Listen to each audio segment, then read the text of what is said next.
Bonjour à toutes et à tous et bienvenue sur le blog de la Reine Valentine. Alors aujourd'hui j'avais envie de vous faire un tag sur Noël. Alors tout d'abord, qu'est-ce qu'un tag? Un tag, c'est en fait un genre de questionnaire sur un thème donné qui est en général lancé par une blogueuse et du coup elle va permettre à ses abonnés à elle de découvrir un petit peu plus son univers et sa personnalité.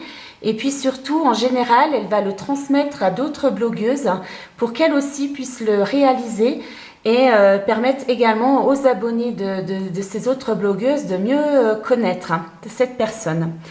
Donc en fait, aujourd'hui, j'ai envie de vous faire un tag sur Noël puisque dans un mois maintenant, nous serons vraiment la veille de Noël quasiment. Et je trouvais que c'était tout à fait approprié puisque je pense que vous commencez à décorer votre maison et à réfléchir notamment aux cadeaux de Noël. Donc c'est vraiment la bonne période pour faire ce tag.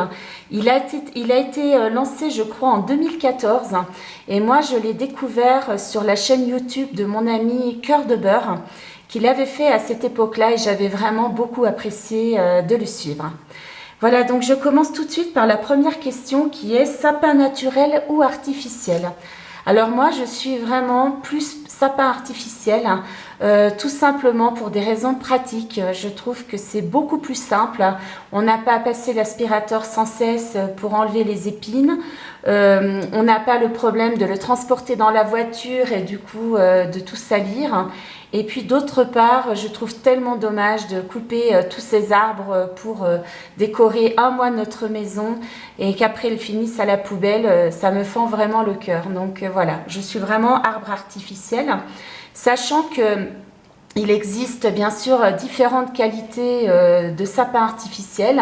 Si vous prenez un sapin quand même de bonne qualité, pas dans les premiers prix, une fois qu'il est paré avec ses ornements et puis ses belles lumières, honnêtement, il remplit vraiment très très bien son rôle.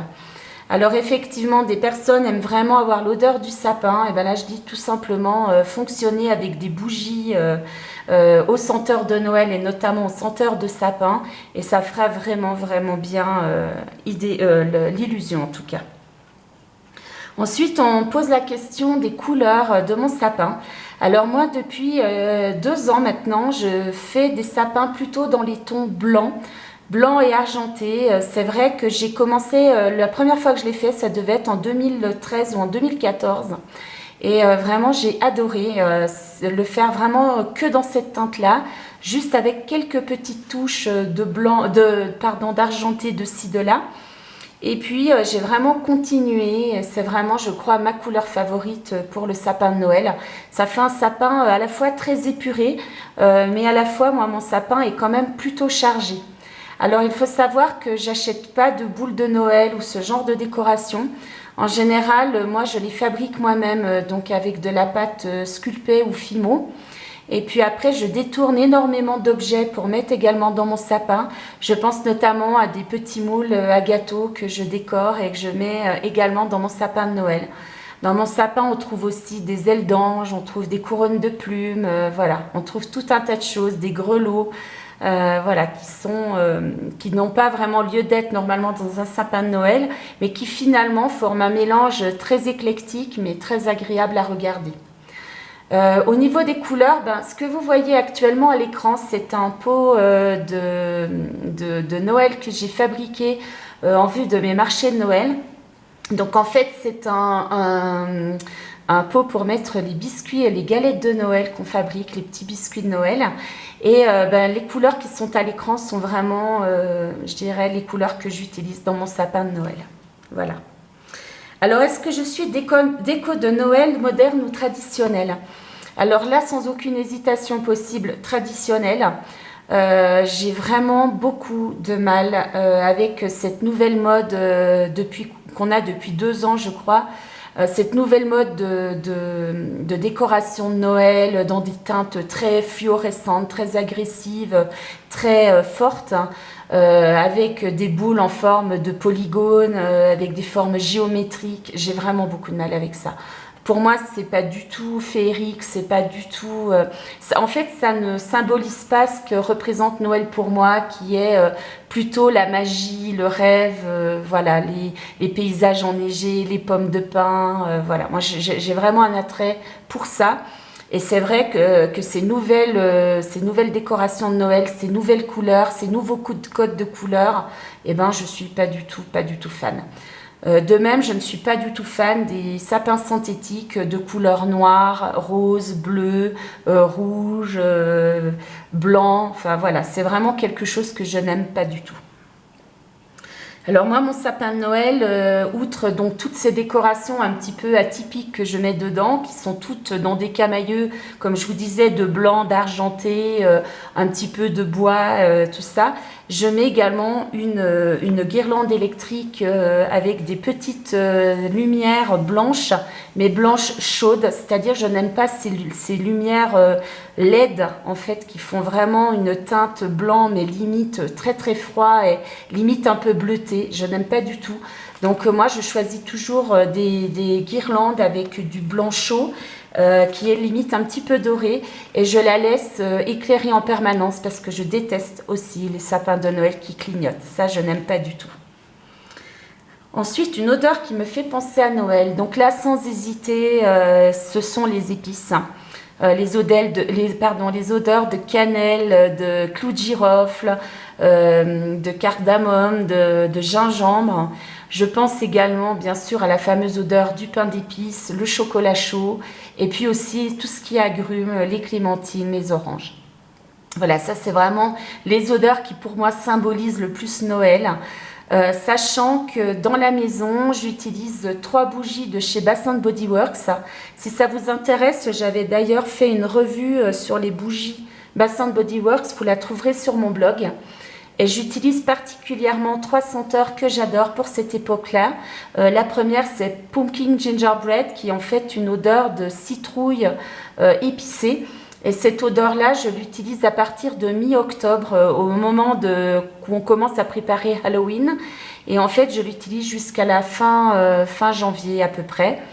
Et ensuite, j'ai 2 autres senteurs que j'aime beaucoup utiliser tout au long de l'année. C'est Marshmallow Fireside, qui est vraiment une odeur de feu de bois, avec cette odeur de guimauve passée dans le feu de bois, donc de guimauve chaude.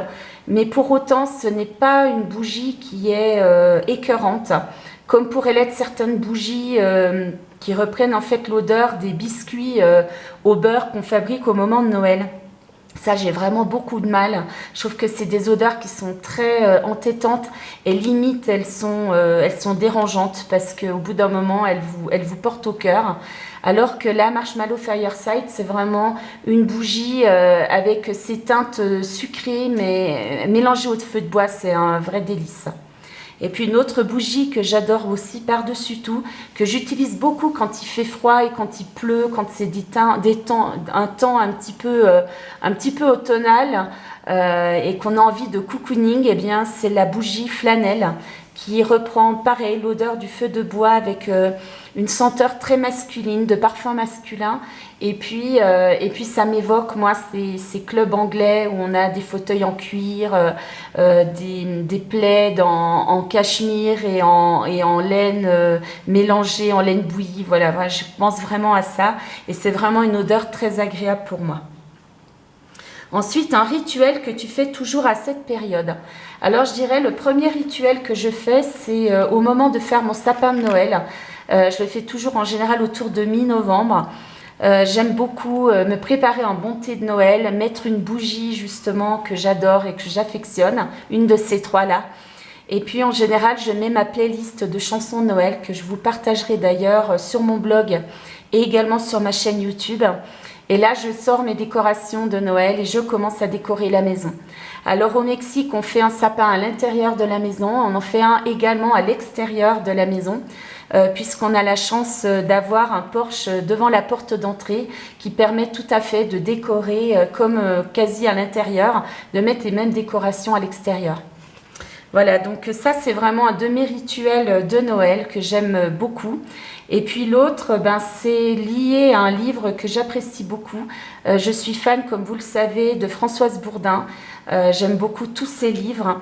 Et elle a notamment écrit un livre il y a quelques années qui s'appelle Un cadeau inespéré. Et ce livre-là se passe au moment de Noël et je le lis systématiquement chaque année à cette époque-ci. Ensuite, on me demande un des plus beaux cadeaux de Noël que j'ai reçu. Alors, je dois dire que j'y ai beaucoup réfléchi. J'ai reçu de très beaux cadeaux de Noël, mais tous les cadeaux de Noël globalement que j'ai reçus dans ma vie m'ont toujours plu et vraiment, m'ont vraiment enthousiasmé. Un particulièrement, donc je dirais que c'est le poupon que j'ai reçu quand j'étais petite fille. J'adorais, comme beaucoup de petites filles, jouer à la maman, donc à la poupée. Et j'avais reçu mon poupon que j'avais nommé Nicolas, que je possède toujours d'ailleurs aujourd'hui. Et ce poupon-là, vraiment, j'en étais fan et je l'ai vraiment adoré. Ça a vraiment été pour moi un très beau Noël quand je l'ai reçu. Ensuite, on me demande le pire cadeau de Noël. Donc là, pareil, je me suis vraiment beaucoup posé la question parce que, comme je vous le disais avant, j'ai toujours aimé les cadeaux de Noël que j'ai reçus. Peut-être le cadeau que j'ai le moins adhéré, ça a été un coffret de parfum que j'ai reçu qui s'appelle Loulou de Cacharel. Et il faut savoir que je déteste vraiment cette odeur. Cette odeur me porte sur les nerfs. C'est une odeur qui m'énerve, qui m'agresse, qui me met de mauvaise humeur. Et vraiment, ce coffret-là, j'ai vraiment eu beaucoup de mal avec ce parfum. Ensuite, un souvenir de Noël inoubliable. Alors là, je pense à 2 Noëls en particulier, bien que tous mes Noëls ont été merveilleux. Je pense à 2 Noëls en particulier. Un quand j'avais, je pense, 6 ans. Pour la première fois, on a fêté Noël en fait chez les parents de ma maman. Il faut savoir que ma maman est issue d'une famille où elle a 11 frères et sœurs, donc d'une très très grande famille. Et du coup, il était vraiment impossible pour mes grands-parents de tous nous avoir le jour de Noël. Mais cette année-là, on avait fait Noël et je me rappelle me réveiller le matin de Noël avec mes cousins, mes cousines et ma sœur. Et on ouvrait nos cadeaux de Noël dans la salle à manger de mes parents, sous le sapin. Et ça, vraiment, c'est un Noël qui m'est resté gravé en mémoire parce que ça a été un des seuls, et je crois même le seul qu'on ait fait avec mes grands-parents du côté de ma maman. Ensuite, un autre souvenir de Noël inoubliable, eh bien, c'est beaucoup plus proche de moi. Ça remonte à 2012. C'est le Noël où mes parents et ma sœur sont venus ici au Mexique. C'est d'ailleurs le seul Noël que nous avons fait au Mexique depuis le début de notre expatriation en 2010. Et c'est vrai qu'ils sont venus passer Noël avec nous et ça, c'était merveilleux. C'était merveilleux, on les a eus pendant 3 semaines à la maison. J'avais tout décoré la maison, j'avais porté vraiment une attention particulière à la décoration puisque je savais qu'ils allaient être là. Et c'était vraiment super de les avoir avec nous. C'était d'ailleurs un Noël un petit peu étonnant puisqu'on a fait Noël dehors. On était parfois sous la tonnelle. Le jour de Noël, le jour du 1er janvier, pardon, on a mangé dehors. Donc c'était vraiment très agréable. Et de plus, nous étions allés voir le ballet à l'Auditorio National, le ballet Casse-Noisette. Là, j'invite vraiment les expatriés au Mexique. Si vous m'écoutez, allez-y. Ils le font chaque année, c'est la compagnie de ballet national de Mexico. Chaque année, ils proposent ce ballet au moment de Noël et c'est donc sur la chorégraphie et puis donc la musique de Tchaïkovski. Et en fait, chaque année, ils changent les costumes et les décors, mais toutes les années, c'est vraiment merveilleux d'aller voir ce ballet. Ensuite, mon menu idéal pour Noël, alors je ne passe pas à côté de la traditionnelle bûche de Noël, que moi j'adore au Grand Marnier.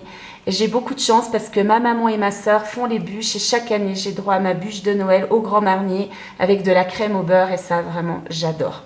Après je ne me passe pas de foie gras donc j'aime beaucoup le foie gras également avec sa compotée de figues et puis son pain d'épices maison. Et puis ce que j'aime aussi, c'est le filet mignon que nous on mange à la place de la dinde et qui est fait avec une sauce au vin jaune et au mori, sachant que je suis jurassienne, le vin jaune vient de ma région et c'est vraiment un délice de faire une sauce à base de mori et de vin jaune. Ensuite, ma lettre au Père Noël pour 2016. Et bien, tout simplement, comme chaque année, je vais demander du matériel pour travailler, pour le scrapbooking, parce que je ne me passe pas de créer. C'est vraiment quelque chose qui fait partie de moi, malgré mes nouvelles activités professionnelles. Et ça va être ce que je vais demander au Père Noël cette année. Voilà, donc j'espère que ce tag vous aura plu et puis n'hésitez pas à me laisser vos commentaires et je vous dis à très très vite pour une nouvelle vidéo ou un nouvel article. À bientôt!